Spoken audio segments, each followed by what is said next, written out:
RLM प्रमुख उपेंद्र कुशवाहा ने पेटी दीपक प्रकाश को मंत्री बनाए जाने और परिवारवाद पर दी सफाई। खबर बिहार से है, जहां नीतीश कुमार की नई सरकार में बिना चुनाव लड़े मंत्री पद की शपथ लेने वाले दीपक प्रकाश के पिता आरएलएम प्रमुख उपेंद्र कुशवाहा पर लग रहे परिवारवाद के आरोप पर सफाई देते हुए कहा कि किसी की योग्यता को परिवारवाद से जोड़कर नहीं देखा जाना चाहिए।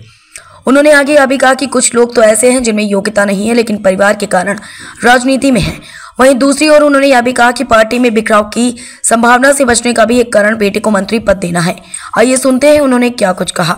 पटना से ब्यूरो रिपोर्ट समाचार 24। एक कारण यह भी है, निश्चित रूप से यह कारण है क्योंकि पार्टी में पहले भी और सिर्फ हमारी पार्टी क्या दूसरी पार्टियों में भी ऐसा होता रहा है कि लोग जीत कर आए, बन गए और फिर चल दिए किसी दूसरी जगह।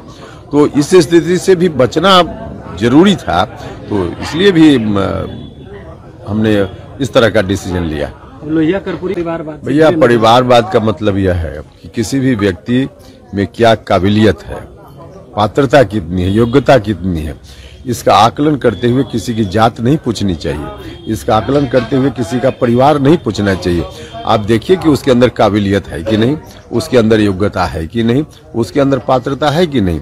अगर यह है तब जात और परिवार देखकर उस पर आकलन नहीं होना चाहिए। अब ऐसे ही कोई अनेक उदाहरण है अभी बिहार में, अभी भी कि लोग आ गए राजनीति में परिवार के कारण और फिर न तो उनको ठीक से समाज की जानकारी है और न काम करने में कोई रुचि है। तो यह अंतर देखना चाहिए। एक वजह यह भी लग रहा है कि